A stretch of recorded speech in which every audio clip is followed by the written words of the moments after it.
So what do I say about Jedediah? I will not say anything about him that he said about himself. My brother was actually supposed to be here tonight and check off a bucket list and do a comedy sketch for 6 to 10 minutes, but he apparently escaped at 38, so we wouldn't have to do it.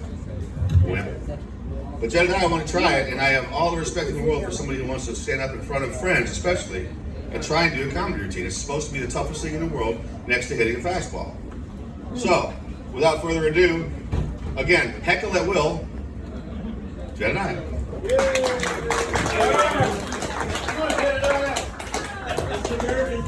Thank you. Can you hear me all right? I had everything lined up to introduce myself, and then Eric did it. And now my whole shot, my whole routine's ruined. What's that?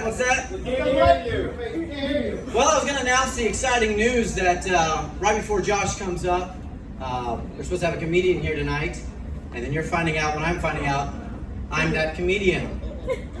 Unfortunate, I know. When I told Eric that I was funny, I guess he didn't realize that was supposed to be the punchline.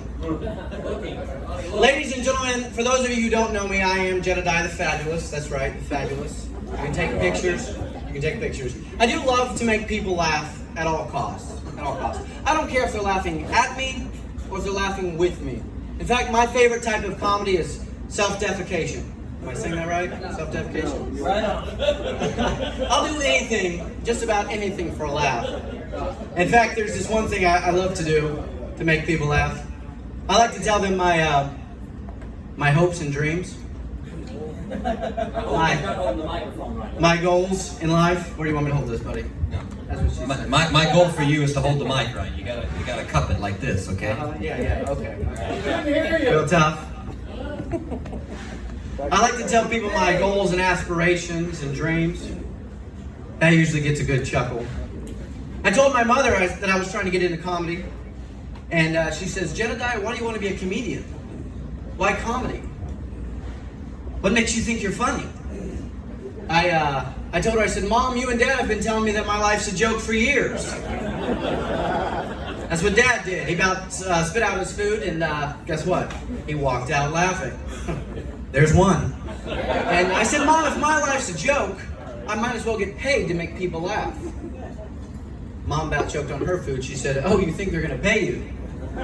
Now that is funny." And she walked out laughing. Eric, I think I speak for everyone tonight when I say that from your general manager to your servers, from the menu items from the kitchen to this atmosphere, the decorations, everything in here, absolutely stunning, just gorgeous.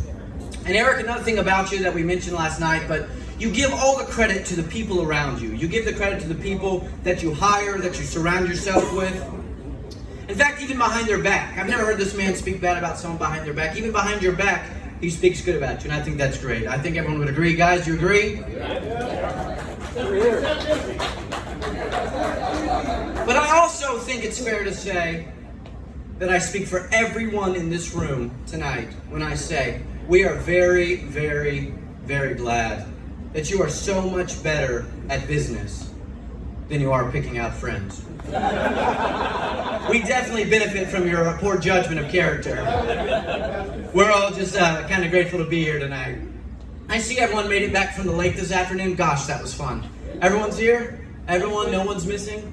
No one's missing? That's a real shame. That's a real shame. There's always next time. I feel like that's what my dad felt every time he was loading us up into the car. So I come from a large family. Not this way. Not this way. Just a lot of kids. And I can only imagine that's exactly what went through my father's mind every time he loaded us up into the big van. And as he saw us all coming around, no, they're all still here. It's always next time. I just had to have her. Hey, honey, what do you say we visit Niagara Falls? I hear it's dangerous this time of year. Life in a big family. We all still stuck around. Now, folks, I know we're not all family in here tonight. I get that. I know we're not all flesh and blood. But in a lot of ways, and I think you'd all agree with me, in a lot of ways, this crowd right here, this feels like family. This feels right. This energy, this brotherhood, and even when we tease each other and help each other, this feels like family. And I think I know why. I think we share two core values, two common loves that we equally share across the board. And first is more of an emotional, and that's the love of a good cigar. I'm talking about a cigar can be anything. It can be rugged or romantic. A cigar speaks of so much. I mean, a cigar with spark and smoke filling the very space we exist in tonight. Cigars speak to our inner passion. And I know that's dramatic and over-articulated. But in a lot of ways, I do believe that's the first thing we all share is the love of a cigar and all that comes with it. And secondly, please, I think the second thing that we all share is a deep, abiding love for playing poker with Marvin when he's intoxicated. Now, that's not quite emotional. That's more of a financial motivation. There's not many get-rich-quick schemes left in America, and most of you missed Bitcoin, so you might as well buy the man a drink. I'm sorry he's not here to hear that, but you might as well buy the man a drink. Consider it an investment. Talk about ROI. I'm sorry, I really shouldn't be roasting. That was last night. Eric did pull me aside. He said, please, he said, no roast. He said, these are my friends. He said, save that for last night. He says, tonight, I just want them to have a good time. Please, don't make fun of anyone. He says, in fact, I don't care if someone comes to that door and he's a womanizer and a dog fighter. These are my friends, no roasting. I said, yes, sir. I respected Eric enough. But I thought, man, I can't make fun of a dude if he walks in and he's a womanizer and a dog fighter. Golly. So Joe Parks, you're in the clear tonight, buddy. I'm sorry. I'm so sorry. That's not me. That was Eric. I had nothing to do with that. I had nothing to do with it. I wanted to include you, okay? Folks, they say in comedy you should be able to read the room. The people, the stories, the emotion, the depth of the people at one glance. Be able to sense the depth of each person in the room. Now, this is kind of embarrassing, but I've only got about an 8th grade education. Now, that's my own fault. I was schooled all the way through, but I just stopped caring. It wasn't important. And I'm only comfortable reading at about an 8th grade level. And so, naturally, I was concerned when I heard that I'd have to read the room tonight and the people in it.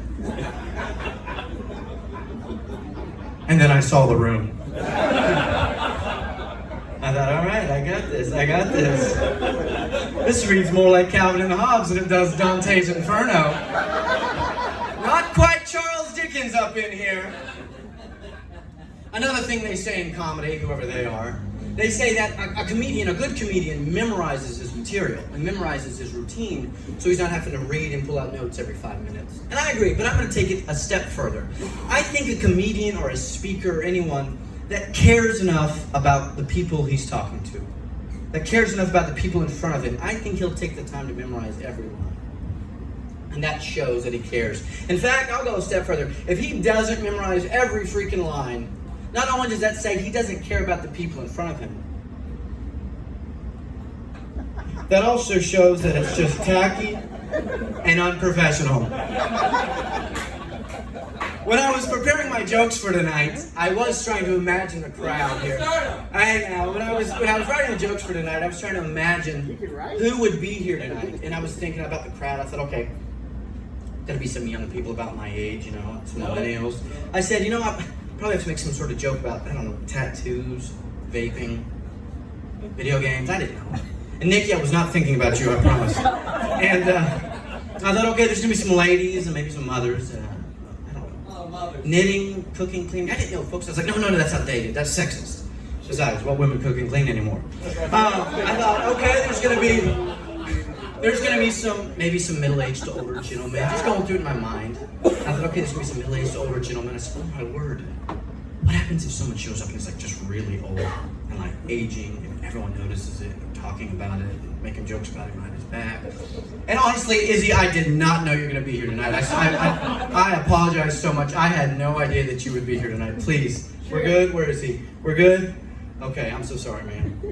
And I got to thinking about the crowd, and I was like, okay, who's going to be there? And I realized, you know what? I'm overthinking this. I know this crowd. Folks, this is the Harbor Rats. Shout out to you guys. Let's give a hand for the Harbor Rats. Yeah. I thought, what the heck? I've spent a lot of time with these guys. I know exactly. I thought, now, what would they joke about? Oh, my God. I realized I'm going to have to write jokes for a bunch of old perverts. I thought, how do I do that? I thought, there's no way I can write jokes for these guys. So I got to thinking, I thought, okay, I don't know. Folks, I was reaching. I know you, but when it comes time to write jokes for your friends, I was just worried.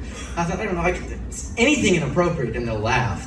I thought, okay, anything inappropriate, maybe some ageism joke about him falling down. And I know that's bad, but I was reaching. I know I was reaching. I thought, okay, but I settled on those two things. Falling down, anything inappropriate. Falling down, inappropriate. Falling down, inappropriate. I thought, what am I going to do? And then it hit me. David Peoples is here tonight. Ladies and gentlemen, your vulgar entertainment for the night. He knows all about falling down and everything inappropriate. Insert 2 margaritas in a glass of Glenlivet and the show will begin.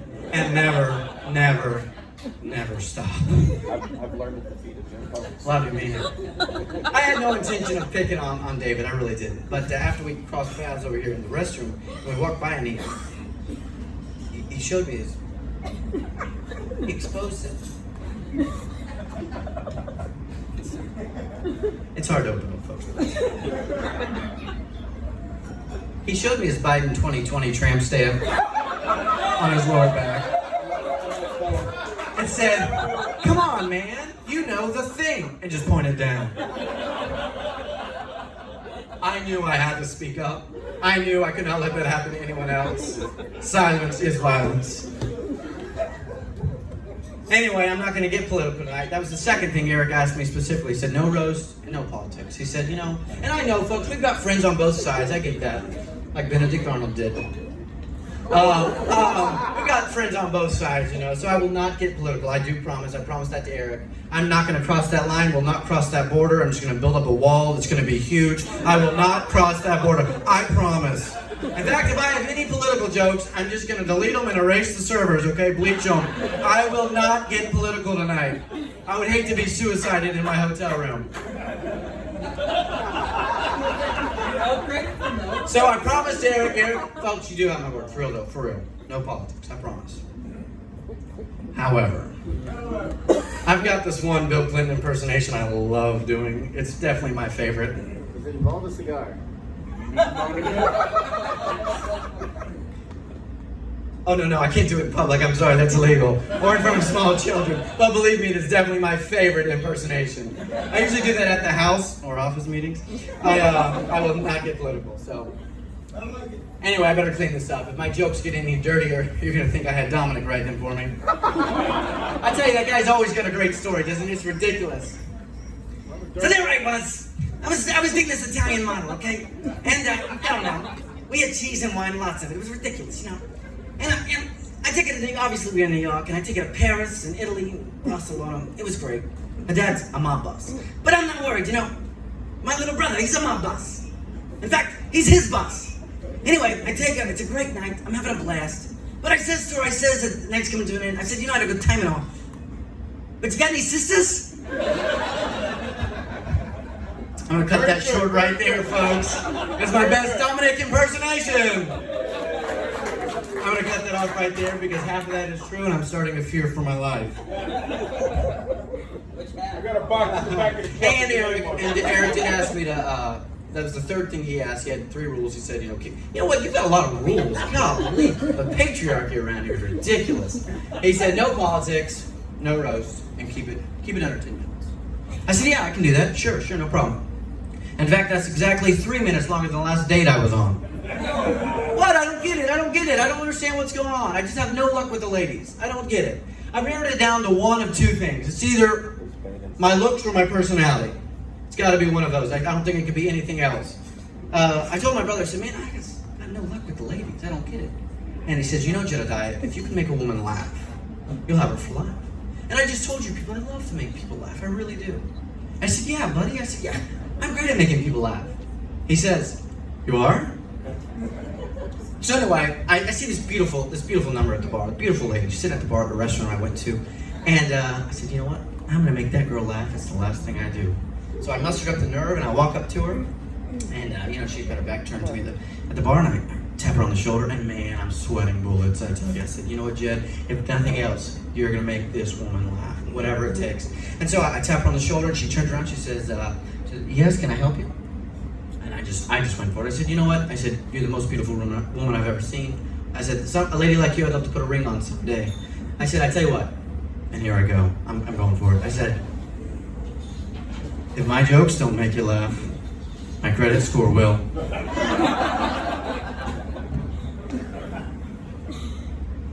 She started laughing. What can I say? I was so excited. So I started laughing. That's two. Anyway, her husband turned around, just punches me right in the face right there. And I fall on the ground. And I thought, my word. Last thing I know, the lady I came with walks up and sees me crying on the ground like a little sissy. And you're never going to believe it. She walked out laughing. Folks, that is 4. I was so pleased with myself. That's the most I've ever made someone laugh. In fact, that's the most anyone has ever laughed at me with my clothes on. Thank you, folks, ladies and gentlemen. You were great tonight. Rock, thank you very much. Thank you so much. Josh, come on up, buddy.